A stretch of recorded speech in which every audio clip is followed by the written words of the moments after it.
Fala, meus queridos, tudo bem? Eu sou a professora Lilian Tavares e hoje nós vamos falar um pouquinho sobre cálculos químicos. A familiaridade com cálculos matemáticos é muito importante para o preparo de soluções químicas com concentrações desejadas, visto que em diferentes momentos nós lidamos com a preparação desses tipos de soluções químicas. Então, bora lá ver um pouquinho, fazer uma revisão desses cálculos químicos?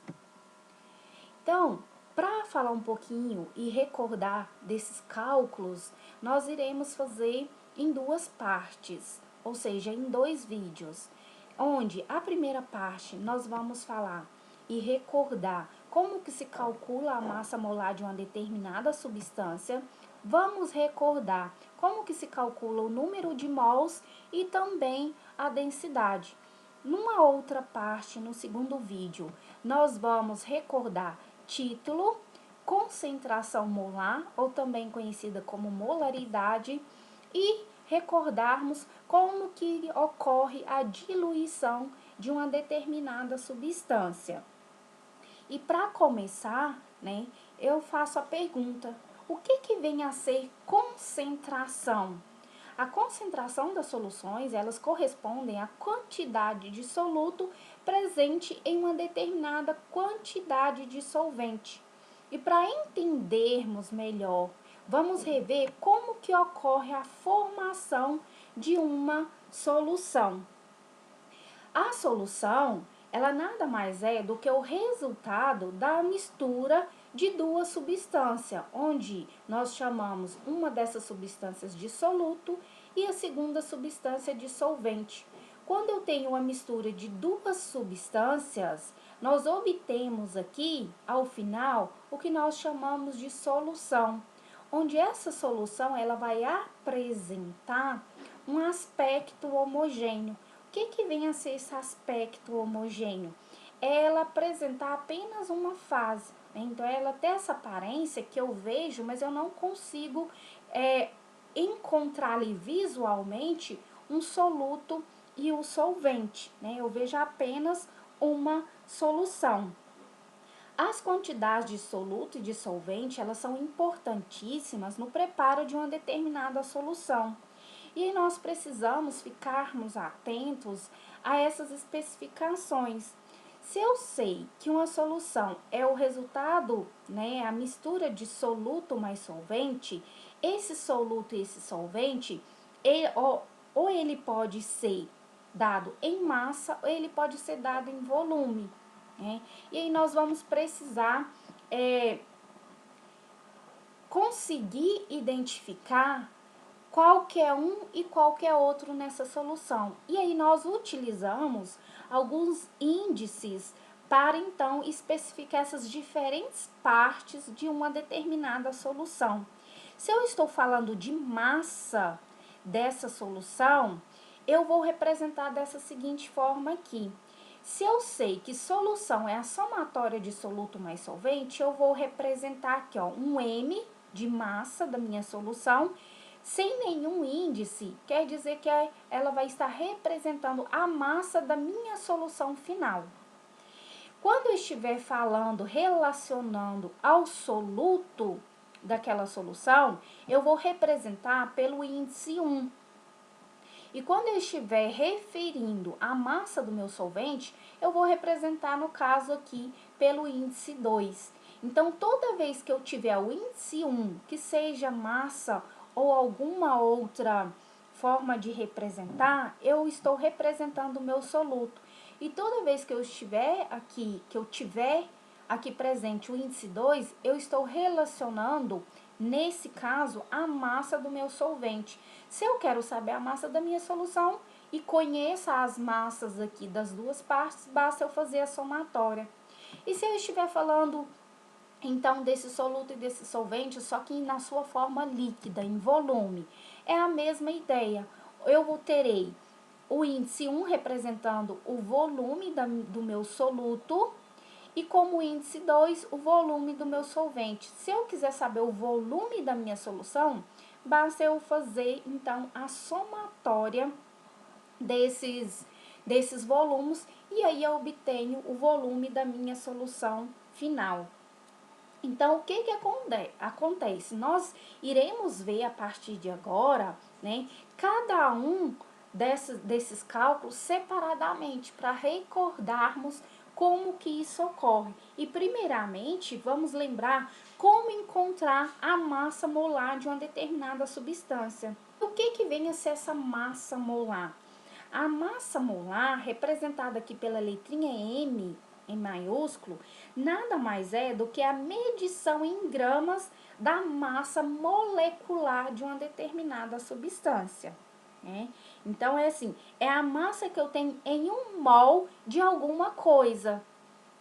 Quando nós estamos no laboratório, nós temos os frascos onde tem esse reagente. Nós temos aqui, por exemplo, o frasco do dicromato de potássio. E se você olhar no rótulo, algumas informações, elas te são passadas, né? Então, se você olhar aqui embaixo, ó, peso molecular, que vai equivaler à sua massa molar. Mas e se o frasco não te der essa massa molar? Tem como calcular? Sim, tem como calcular. E de onde você vai tirar os dados, então? Da tabela periódica. Você primeiro precisa conhecer a fórmula molecular da substância em questão, né? Do dicromato de potássio aqui, por exemplo. Né? Conhecendo, você sabe quais que são os elementos que compõem essa substância. E aí, o que acontece? As substâncias, elas são representadas por fórmulas, como temos aqui representado, né? Fórmulas que indicam que os elementos químicos que a constituem. Esses índices aqui embaixo, ele vai indicar o quê? Vai representar, né, a quantidade, ou seja, o número de átomos de cada elemento que compõe essa substância. Então, se eu tenho aqui o K2, né, o K que representa o potássio, quer dizer que eu tenho 2 átomos de potássio. Cr, eu tenho 2 átomos de cromo. E O7, quer dizer que eu tenho 7 átomos de oxigênio. Então, tudo isso daqui compõe a minha substância. Essa é a fórmula, né, molecular do dicromato de potássio. Sabendo disso, eu vou na tabela periódica. A tabela periódica, ela vai te trazer como alguns, né, dos dados que ela vai te fornecer, o número atômico. O que seria o número atômico?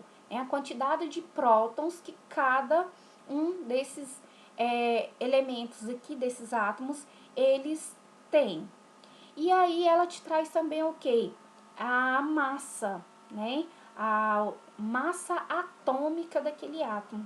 E aí, através dessas massas atômicas, você vai conseguir calcular a massa molecular dessa substância. Visto que você conhece que a massa atômica, né, a unidade de massa atômica, que é representada pela letrinha, né, a unidade U, o que acontece? Você vai, para achar a massa molar, o que você tem? Ó, no dicromato de potássio, você tem então o potássio. Quantas vezes o potássio, átomos de potássio você tem aqui na sua fórmula? 2 vezes, então você tem 2 átomos. A massa atômica do potássio você tira lá da tabela periódica. Aqui foi arredondado para ter apenas uma casa depois da vírgula. Okay? Então, aqui ó, ela já está arredondada. Então, você sabe que a massa atômica de um átomo de potássio, ela é 39,1. Só que você tem 2 átomos de potássio. Então, o que você vai fazer? Você vai pegar o 2 vezes a massa atômica dele. E aí, você obtém o resultado aqui. O que mais que você tem? O cromo. Quantos cromos você tem aqui? Quantos átomos? 2. Vezes a massa atômica de um desse átomo, que é quanto? 51,996. E aqui foi arredondado, né? Para 52. Então, se você tem 2 átomos, você sabe que a massa de um átomo é 52. Então, basta você multiplicar e você tem aqui o resultado, que é igual a 104. Quantos átomos de oxigênio você tem? 7 átomos de oxigênio. Então, você vai colocar aqui 7 vezes a massa atômica de um átomo, que é quanto? 15,999. E nós arredondamos aqui para 16. Então, se nessa substância você tem 7 átomos de oxigênio, vezes a massa atômica de um átomo. E aí você vai ter 112.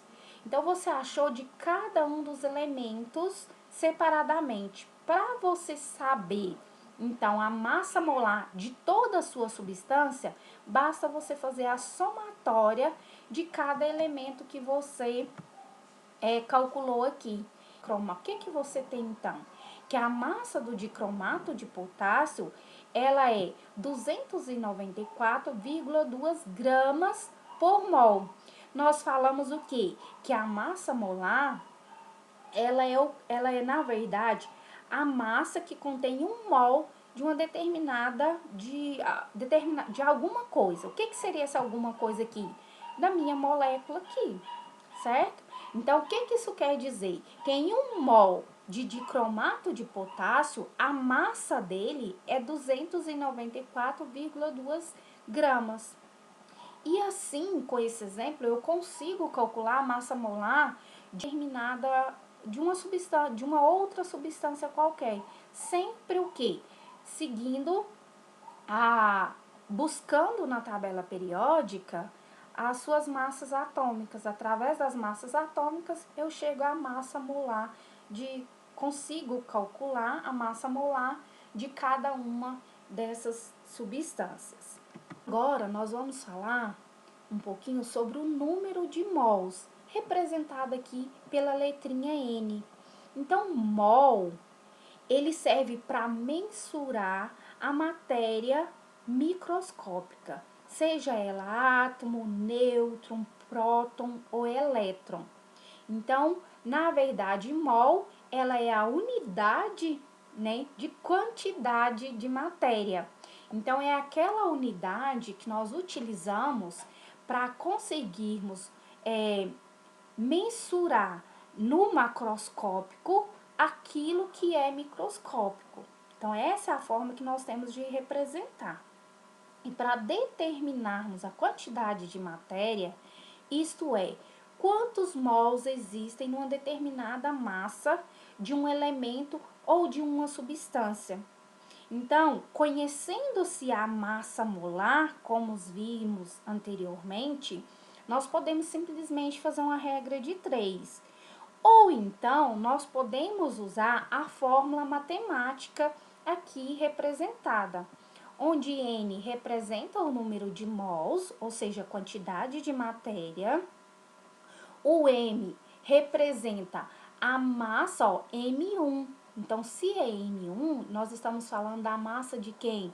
Do meu soluto. Então, a massa do soluto, dada em gramas, dividido pela massa molar daquele soluto, né? Então, se eu conheço a fórmula, eu consigo determinar aqui a massa molar daquele soluto, dada em quê? Em gramas por mol. Quer dizer que em um mol eu vou ter uma quantidade X aqui, né, de massa daquela substância. E aí, eu trouxe aqui então um exemplo para nós fazermos, né, para praticarmos um pouquinho como que se calcula. O exemplo que nós temos aqui é o seguinte: determina o número de mols existente em 9 gramas de dicromato de potássio. Então, olha só, qual que é o primeiro passo que nós temos que fazer? Nós temos que retirar os dados do meu enunciado. Ó, ele te deu a fórmula molecular e aí ele te deu também o quê? A massa do seu soluto aqui, que é do dicromato de potássio. Ele te deu, então, a fórmula molecular e te deu essa massa aqui. E ele quer saber o valor do N. Ah, professora, mas espera aí, ele não me deu a massa molar. Mas o que nós vimos? Que nós podemos calcular essa massa molar, utilizando o quê? As massas atômicas de cada um dos elementos, que é o que nós vimos no slide anterior. Nós vimos aqui, ó, já tínhamos calculado a massa molar do dicromato de potássio. Mas se ele não te der, lembre-se, pegue a tabela periódica e através de quê? Das massas atômicas, você consegue calcular a massa molar. Então, tranquilo, né? Então, o que que nós temos? Nós temos que retirar esses dados. A massa molar eu tenho aqui, que nós já havíamos calculado. E a massa do meu soluto, que é o M1, ele te deu aqui, né, que é 9 gramas. Então, o que que você vai ter que fazer? Simplesmente substituir os valores aqui nessa formulazinha. O que que nós sabemos? Que número de mols é igual a massa dividido pela massa molar. Então, o número de mols vai ser 9 gramas dividido por 294,2 gramas por mol. Aí, lembrando, pessoal, isso daqui está dividindo isso daqui. E aí, o que que nós fazemos aqui com as unidades de medida? Por que que eu gosto de utilizar as unidades de medida nos cálculos? Por quê? Porque nas unidades de medidas, à medida que você vai resolvendo os cálculos, você vai eliminando algumas unidades de medida. E o que sobrar no final é a sua unidade de medida. Então, você não precisa decorar que a unidade de medida do número de mols é mol, porque você consegue obter isso no próprio cálculo. Por exemplo, se esse grama com esse grama estão dividindo, então eu posso cortar esse grama com esse grama durante o meu cálculo e vai me restar apenas a unidade de medida mol, que é exatamente a unidade medida do número de mols. Então, fazendo esse cálculo aqui, fazendo essa divisão, o que que eu tenho? Que o número de mols é aproximadamente, né, 0,031 mols. Então, se eu utilizar 9 gramas de dicromato de potássio, a quantidade de matéria em mols que eu tenho lá é de 0,031 mols, ok? Então, esse é o meu cálculo. Só que nós falamos também que conhecendo a massa molar, eu posso resolver isso daqui, ao invés de usar essa fórmula matemática, eu posso fazer uma regra de 3. Como que ficaria, então, regra de 3? Se eu sei que a massa molar é 1 mol, eu tenho essa massa, olha aqui, ó, vou colocar aqui na primeira linha. 1 mol do dicromato de potássio, eu tenho 294,2 gramas. Em 9 gramas, eu vou ter quanto em mols? Faço uma regra de 3, multiplico o cruzado e vou encontrar que o meu número de mols desses 9 gramas do dicromato é 0,031 mols. Então, você pode estar resolvendo das duas maneiras, né?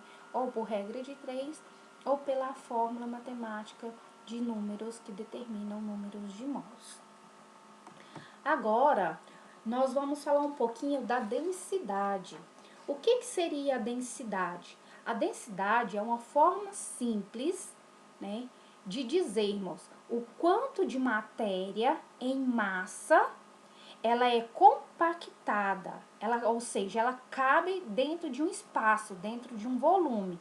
Então, é a relação massa-volume, onde ela é representada aqui, ó, pela essa formulazinha matemática, densidade vai ser igual a massa, que vai ser em gramas, e o volume, que normalmente é representado por centímetros cúbicos. Aí nós temos que tomar bastante cuidado e sabermos relacionar as unidades de medida, né? Quando eu falo de centímetros cúbicos, é a mesma coisa que ml, ou seja, mililitros. O que que isso quer dizer? Quer dizer que se eu pegar um cubo onde as suas arestas têm 1 centímetro aqui, ó, de largura, 1 centímetro de altura e 1 centímetro de profundidade, dentro desse cubo com 1 centímetro nas suas arestas, o que cabe de volume lá é 1 ml. Ok? Então, por isso que eu consigo fazer essa relação aqui de centímetros cúbicos para ml. Ah, professora, então quer dizer que se eu falar que eu tenho 10 centímetros cúbicos, quer dizer que eu tenho 10 ml? Certo, é isso mesmo. Então, se eu tenho 100 centímetros cúbicos, eu tenho 100 ml? Corretíssimo. É exatamente isso, né? Então, a cada centímetros cúbicos equivale a quantidade de ml. Para eu conseguir relacionar melhor essas unidades de medida, ok? Então, vamos lá para um exemplo, para treinarmos um pouquinho. O exemplo fala assim, ó, qual a densidade em gramas por centímetros cúbicos de uma solução de volume igual a 5 litros e massa de 4.000 gramas. E aí, qual que é o primeiro passo que nós temos que fazer? Tirar os dados do nosso enunciado e conseguirmos fazer relação de unidades de medidas aí, ok? O que nós sabemos aqui, ó? Que densidade é igual à massa da minha solução dividido pelo volume daquela solução. E que 5 litros, que é o volume que falou que tenho da solução, ela vai equivaler a 5.000 centímetros cúbicos. Então, o que nós teremos aqui? Nós vamos pegar, então, a nossa formulazinha e substituir os meus dados. O que o enunciado me falou? Que a massa que eu tenho é de 4.000 gramas e que o volume que eu tenho é de 5.000 centímetros cúbicos. Ah, mas não falou que é 5 litros? Sim. Só que eu tive que trazer ele para centímetros cúbicos, porque aqui, ó, o exercício me pede para que eu dê ao final, na unidade de medida, gramas por centímetros cúbicos. Então, por isso que eu tive que fazer essa equivalência aqui, ok? Ó, 1 litro equivale a 1.000 centímetros cúbicos. Então, 5 litros vai equivaler a 5.000 centímetros cúbicos. Joguei na formulazinha, o que eu vou fazer? É só fazer a minha divisão.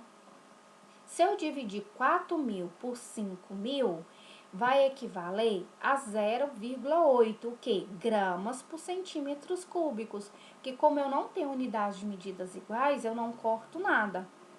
Ou então, eu posso descrever que a densidade é 0,8 gramas por ml. Por quê? Porque nós vimos que centímetros cúbicos equivale a 1 ml.